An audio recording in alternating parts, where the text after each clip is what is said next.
ఇక breaking news చూస్తున్నాం. రంగారెడ్డి జిల్లాలో భారీగా మద్యం పట్టుకున్నారు ఆబ్కారీ శాఖ అధికారులు. అక్రమ మద్యంపై ఉక్కుపాదం మోపారు. ఇతర రాష్ట్రాల నుంచి తరలిస్తున్న 1,83,00,000 నకిలీ మద్యాన్ని స్వాధీనం చేసుకున్నారు. రాజేందర్ నగర్ లో రోడ్ రోలర్తో మద్యం సీసాలను ధ్వంసం చేశారు. ఎవరైనా అక్రమ మద్యం తరలిస్తే కఠిన చర్యలు తీసుకుంటామని రంగారెడ్డి జిల్లా ఎక్సైజ్ డిప్యూటీ కమిషనర్ దశరథ తెలిపారు.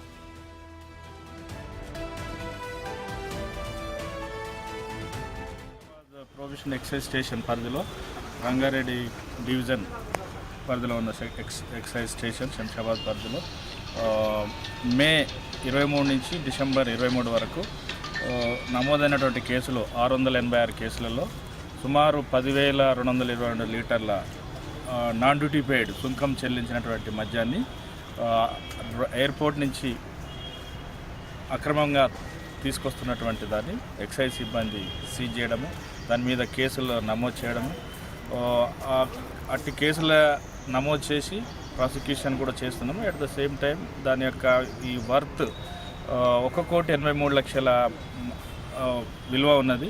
సుంకం చెల్లించకుంటే మన ఇతర రాష్ట్రాల నుంచి అంటే గోవా, ముఖ్యంగా గోవా, హర్యానా, ఢిల్లీ నుంచి పబ్లిక్ కొంతమంది ఆర్గనైజ్డ్ కూడా తీసుకురావడం జరుగుతుంది. దాంతో ఒకటి మనకు తెలంగాణ స్టేట్కి రావాల్సిన రెవెన్యూ లాస్ అవుతుంది.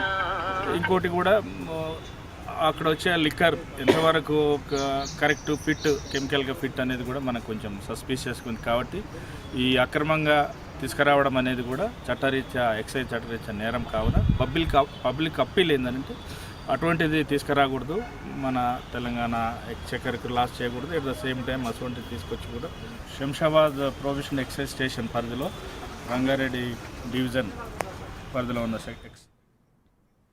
రైట్, ఇదే అంశానికి సంబంధించి మరింత సమాచారాన్ని మా ప్రతినిధి రాణా ఫోన్ ఇన్ అందిస్తారు. రైట్ రాణా, రంగారెడ్డి జిల్లాలో భారీగా మద్యం పట్టుబడింది. అయితే మద్యం ఎక్కడి నుంచి ఎక్కడికి తరలిస్తున్నారు? సుమారు 1,83,00,000 నకిలీ మద్యం అంటే మనము ఎంత మొత్తంలో ఉందో కూడా అర్థం చేసుకోవచ్చు. దీనికి సంబంధించిన డీటెయిల్స్ ఏంటి రాణా? డిసెంబర్ 23వ తారీఖు నుంచి మే నెల వరకు కూడా దాదాపు ఇంత పెద్ద మొత్తంలో 1,83,00,000 అంటే మామూలు రేటు కాదు. ఇది అంత పెద్ద మొత్తంలో ఇవాళ పట్టుబడిన నేపథ్యం పడితే వాళ్ళందరూ కూడా ఇప్పటికే ఒక మధ్యాహ్నంతో కూడా ధ్వంసం చేశారు. అయితే వీళ్ళందరూ కూడా ఎక్కువగా డిసెంబర్ కానీ, జనవరి కానీ, మార్చి కానీ, అలాగే ఫిబ్రవరి కానీ నెలల్లో ఎక్కువగా ఈవెంట్స్ ఎక్కువ జరిగాయి హైదరాబాద్ లో.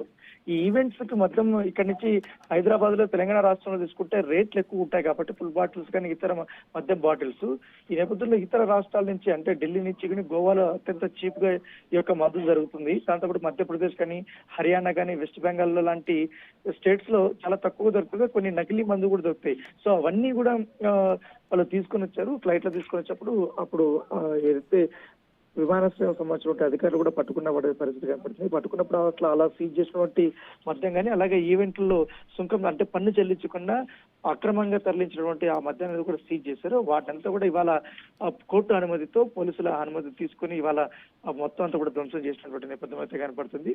అయితే దాంతో పాటు ఖచ్చితంగా ఇక మీదటి నుంచి ఇలాంటి ఈవెంట్స్ జరగాలన్నా కూడా మస్ట్ అండ్ షుడ్ గా పర్మిషన్ తీసుకోవాలి. వాళ్ళు మస్ట్ అండ్ షుడ్ గా ప్రభుత్వానికి సుంకం చెల్లించాలంటూ కూడా ఇప్పటికే అధికారులు చెప్తున్నటువంటి నేపథ్యం కనపడుతుంది. ఎందుకంటే ఈ రాజేంద్ర నగర్ లోని ఎక్సైజ్ కార్యాలయంలో రోడ్డు రోలర్ తో ఇవాళ ధ్వంసం చేశారంటే ఆ విజువల్స్ కూడా చూడొచ్చు. దాదాపు ప్రభుత్వ విలువ కలిగినటువంటి మాత్రమే అంతవరకు కనపడుతుంది 1,83,00,000. కానీ బహిరంగ మార్కెట్ లో దాని విలువ ఇంకా ఎక్కువగా ఉంటుంది. సో చూసుకుంటే దాదాపు 2 కోట్ల రూపాయల పైగానే ఉంటుందని చెప్పి ఇంత పెద్ద భారీ మొత్తంలో మద్యాన్ని ధ్వంసం చేయడం అనేది ఈ మధ్య కాలంలో మొదటిసారి అనేది కూడా అధికారులు చెప్తున్నటువంటి పరిస్థితి కనపడుతుంది. రైట్ రానా, ఇప్పటికే చూసుకుంటే అటు ఎక్సైజ్ డిప్యూటీ కమిషనర్ కూడా చెప్తున్నారు, ఎవరైనా ఇటువంటి వాటికి పాల్పడితే, అక్రమ మద్యం తరలిస్తే కఠిన చర్యలు ఉంటాయని కూడా హెచ్చరిస్తున్న క్రమంలో ఎటువంటి చర్యలు ఉండనున్నాయి?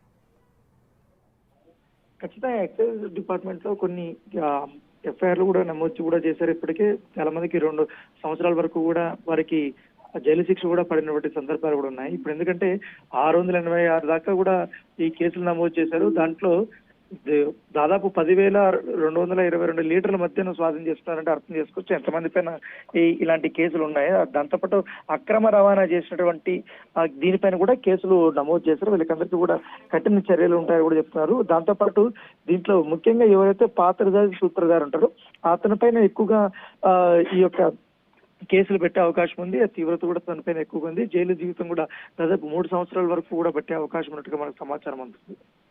Right, thank you Rana, thank you for the updates.